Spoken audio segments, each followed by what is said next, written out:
What happens when one of Hollywood's most legendary actors sits down for what should be a simple morning interview and ends up walking off set in the middle of a live broadcast? It only took one dismissive comment from Savannah Guthrie to turn a routine appearance into one of the most shocking moments in daytime television history. The studio lights were bright that morning at Studio 1A in Rockefeller Center. Clint Eastwood had arrived early, something the crew noticed immediately. He was there to talk about his latest film, a passion project he'd spent years developing. The makeup artist said he was gracious, thanking everyone by name. He even brought coffee for the production assistants. This was a man who understood respect, who valued the people behind the scenes. When the cameras started rolling, Savannah Guthrie sat across from him at that iconic desk, flanked by Hoda Kotb and Al Roker. The segment began innocently enough. "Clint Eastwood, welcome back to Today," Savannah said, her smile camera ready. "It's been a while since you've been here with us." "Good to be here," Clint replied, settling into his chair. His voice was calm, measured. "Thanks for having me." "So let's jump right in," Savannah continued, leaning forward. "Your new film has been getting some attention, but I have to say, at your age, a lot of people are wondering why you're still making movies. Don't you think it's time to, maybe, I don't know, enjoy retirement?" The question hung in the air. Hoda shifted uncomfortably beside Savannah. Al Roker's eyebrows raised slightly, but Clint remained composed. "Well, I make films because I have stories to tell," he said simply. "Age doesn't really factor into creativity." "Right, but come on," Savannah pressed, that smile still plastered on her face. "You're what, in your 90s now? Surely there are younger directors who could bring fresh perspectives to these stories." "I'm 94, Clint said evenly, "and I've been directing films since before some of those younger directors were born. Experience counts for something." Hoda tried to intervene. "I think what makes your films so special, Clint, is that depth of experience you bring. The craftsmanship really shows." "Thank you," Clint nodded toward her. But Savannah wasn't finished. "Let's talk about the film itself, though. The budget was, what, $60 million? For a Western? In this economy? Don't you think that money could have been better spent on something more relevant to modern audiences?" The studio fell silent. Even the crew behind the cameras seemed to freeze.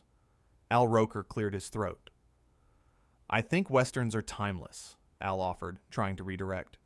"They tell universal stories about morality, justice." "Al, please." Savannah cut him off without looking at him. "Clint, I'm just trying to understand the thought process here. Your last 3 films haven't exactly been box office sensations. At some point, don't you worry you're just past your prime?" Clint's jaw tightened slightly, but his voice remained steady. "I don't make films for box office numbers. I make them because I believe in the stories." "That's a very romantic way of looking at it," Savannah said, her tone dripping with condescension. "But the reality is, the industry has moved on. Streaming platforms, superhero movies. That's what people want now. Not slow, contemplative westerns from directors who, and I mean this respectfully, are from a different era." "Savannah," Hoda interjected, her voice carrying a warning. "Maybe we should talk about the actual content of the film." "I am talking about the film, Hoda," Savannah snapped back. "I'm asking legitimate questions about relevance and market viability." Clint leaned back in his chair. "You know, I've done a lot of interviews over the years. Thousands, probably. And I've always believed in showing respect, even when the questions are tough. But there's a difference between tough questions and disrespectful ones." "I'm not being disrespectful," Savannah protested, though her tone suggested otherwise. "I'm being honest. Someone has to be." "Honest?" Clint repeated. "Is it honest to suggest that age disqualifies someone from their craft? Is it honest to dismiss someone's work before you've even seen it?" "I've seen the trailer," Savannah shot back. "The trailer," Clint said slowly. "You've seen a 2-minute trailer and you've decided the film, and apparently my entire career at this stage of my life, isn't worth your time." Al Roker jumped in again. "Clint, I saw a screening last week and I thought it was brilliant. The cinematography alone. Al, we're having a conversation here, Savannah interrupted, her irritation visible now. Clint, look, I think what viewers at home want to know is simple. Why should they spend their money and time on this movie when there are so many other options? Because it's a good story. Well told, Clint answered. That's always been enough. Has it, though? Savannah challenged. Your last film made $30 million worldwide. That's not exactly a ringing endorsement from audiences. It made $32 million, Clint corrected quietly. And it was a personal story, a small story. Not everything has to be a blockbuster. Savannah laughed, and it wasn't a kind laugh. Well, that's convenient when your films aren't blockbusters, isn't it? Hoda's face flushed. Savannah, that's uncalled for. It's fine, Hoda, Clint said, raising a hand. Let her finish. I'm curious where this is going. Where it's going, Savannah continued, emboldened now, is that I think you're holding on to something that doesn't exist anymore. The old Hollywood, the old way of making films, the old guard. It's over.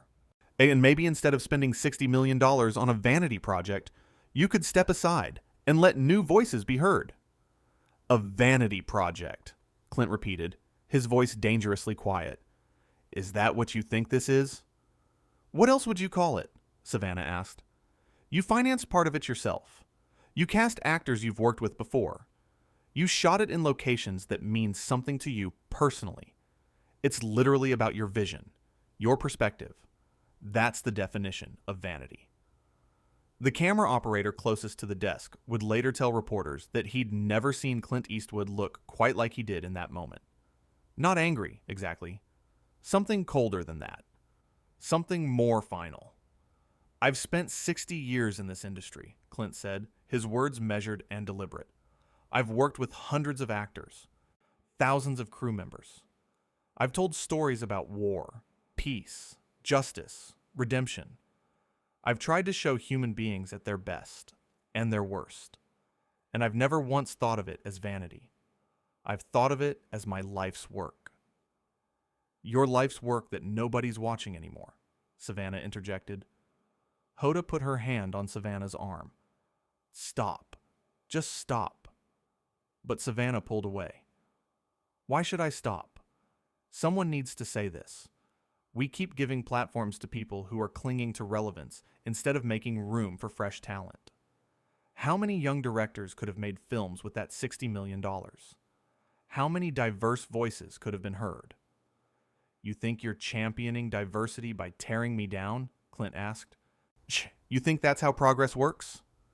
I think progress works by old men recognizing when it's time to step aside, Savannah said flatly. The silence that followed was deafening. Al Roker looked down at his notes. Hoda closed her eyes briefly. A producer in the control room would later say he heard someone whisper, "Oh my God," through the headsets. Clint stood up slowly. His movements were deliberate, unhurried. He reached up and removed the small microphone clipped to his lapel. What are you doing? Savannah asked, her confidence finally wavering. I'm leaving, Clint said simply. This isn't an interview. This is an ambush disguised as journalism. Clint, please, Hoda said, standing as well. You don't have to go. I know I don't have to, Clint replied, his voice kind when he addressed her. But I'm choosing to. I came here in good faith to talk about work I'm proud of. I didn't come here to be lectured about my age or told that my contributions don't matter anymore. Nobody said they don't matter, Savannah argued, though her tone had shifted, uncertainty creeping in. You did, Clint said, looking directly at her. You said I was past my prime. You called my film a vanity project. You suggested I was taking opportunities away from younger artists. You said I should step aside. That's not constructive criticism. That's dismissal. Al stood up too, moving toward Clint. Can we take a break? Can we just restart this segment? There's nothing to restart, Clint said. I appreciate you trying, Al. You too, Hoda. You were both trying to keep this professional. But I'm not going to sit here and be disrespected on live television. You're being overly sensitive, Savannah said, and the words were a mistake the moment they left her mouth. Clint paused, the microphone still in his hand. Overly sensitive. That's interesting. When someone stands up for themselves, for their work, for their dignity, and the response is that they're being too sensitive, that tells you everything you need to know about the person saying it. I was just doing my job, Savannah protested. Your job is to interview people, not belittle them, Clint replied. There's a difference between asking hard questions and being deliberately provocative. You weren't interested in having a conversation. You wanted to create a moment. Isn't that what you're doing right now? Savannah challenged. Walking off? I'm making a scene? I'm not making a scene, Clint said quietly. I'm making a choice. And the choice is that I don't have to tolerate disrespect. Not from you. Not from anyone. I've earned that much. He set the microphone down on the desk carefully. Precisely. Then he looked at Hoda and Al. Thank you both for your kindness this morning. I mean that. Clint, wait, Hoda called out, but he was already walking toward the edge of the set. Savannah found her voice again, and it came out sharp, defensive. So you're just going to walk away? When someone asks you real questions? Clint stopped at the edge of the set, just before the cameras would lose him. He turned back, and his expression was calm, almost peaceful. Those weren't real questions, he said. Those were attacks dressed up as journalism. And I'm too old and too tired to pretend otherwise. I hope whatever ratings bump you were looking for was worth it. This is ridiculous, Savannah said, her voice rising. You can't just leave in the middle of a segment. Watch me, Clint replied. And he did. He walked past the cameras, past the stunned crew members, past the producers scrambling to figure out what to do. A production assistant would later describe the look on his face as serene, like a man who had just made the easiest decision of his life. Back at the desk, chaos erupted in slow motion. Hoda turned to Savannah, her voice low but fierce. What were you thinking? I was asking questions, Savannah insisted. You were being cruel, Hoda shot back. There's no other word for it. Al was already addressing the camera, trying to smooth over what had just happened. We're going to take a quick break, folks. When we come back... But Savannah wasn't done. He's being a diva. He can't handle honest critique. Honest critique? Hoda's voice carried across the studio. You told a 94-year-old man that he was irrelevant and should quit. That's not critique. That's cruelty. It's reality, Savannah argued. It's ego, Hoda countered. Your ego. You wanted to take down a legend on live television, and you did it. Congratulations. A stage manager approached the desk, headset on, speaking urgently. We need to cut to commercial. Now. Al nodded, but Savannah was still talking. I'm not apologizing for asking hard questions. That's literally what we're supposed to do. There's a way to ask hard questions with respect, Al said, and his voice carried a disappointment that seemed to land harder than anger would have. You didn't do that. The cameras finally cut, the red lights blinking off, but the damage was already done. In the control room, the director sat with his head in his hands. The executive producer was already on the phone, her voice tense and clipped. On the studio floor, Hoda had walked away from the desk, refusing to look at Savannah. Al was checking his phone, reading messages that were undoubtedly already flooding in, and Savannah sat alone at that iconic desk, her makeup perfect, her posture straight, still insisting to anyone who would listen that she had done nothing wrong. Meanwhile, Clint Eastwood was in the building's lobby, shaking hands with a security guard who told him he'd seen every one of his films. The guard would later tell his family that Clint seemed completely at peace, that he smiled warmly and asked about the guard's day before walking out into the New York morning.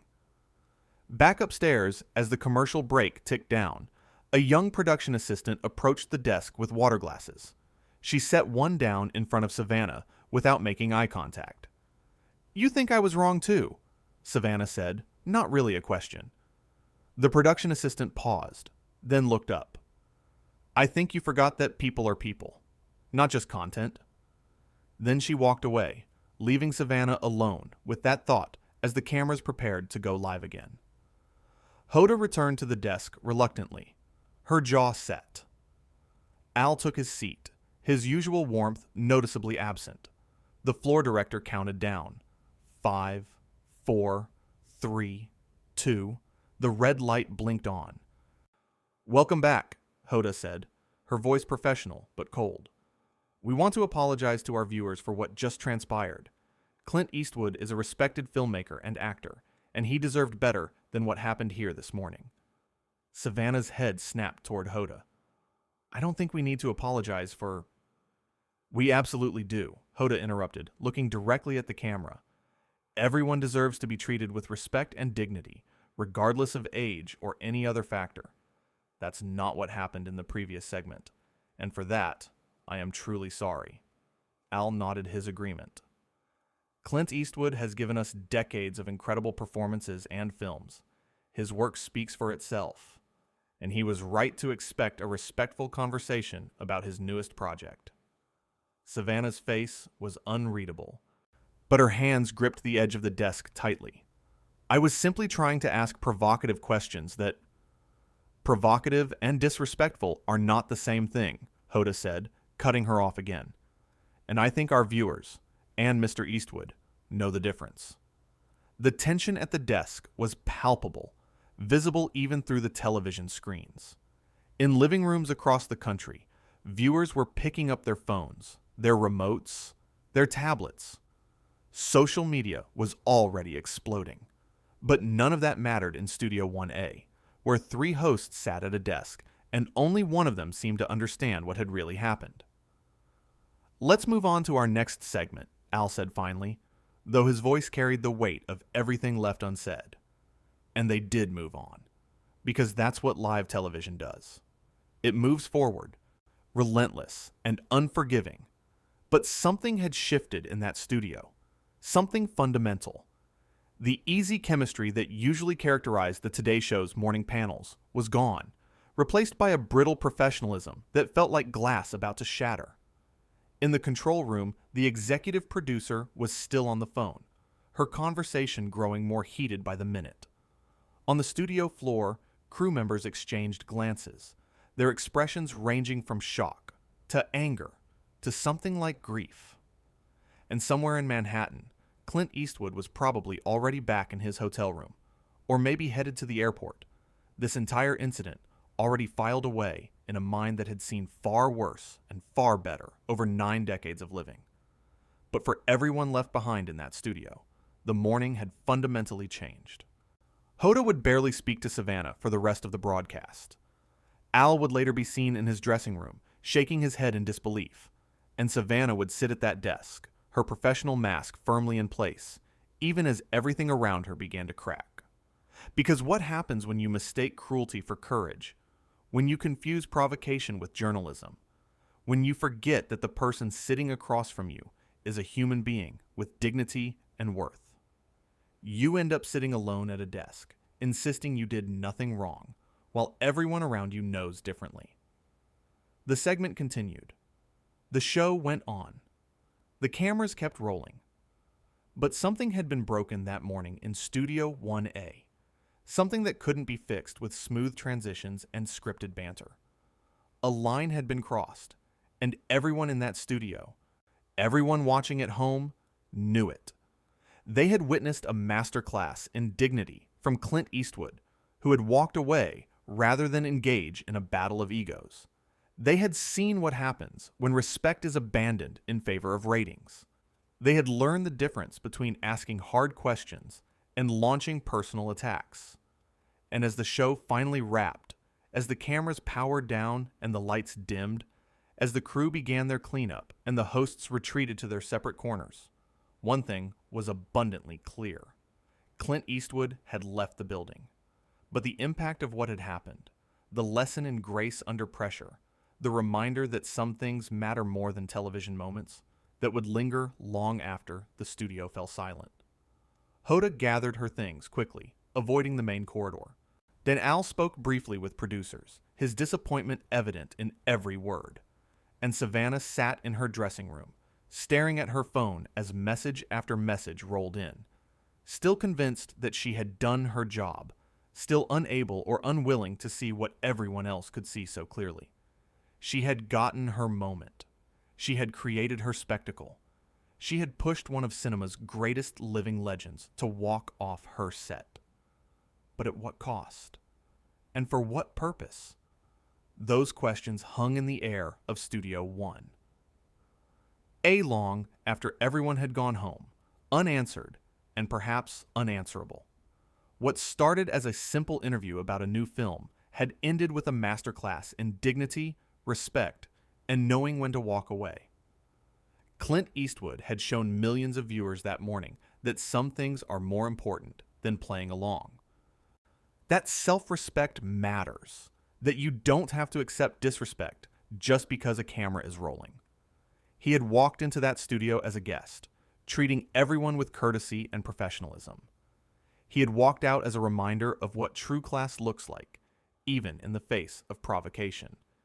And Savannah Guthrie sat at that desk, insisting she had done nothing wrong, while the evidence of what had really happened played on screens across the country, undeniable and unforgiving.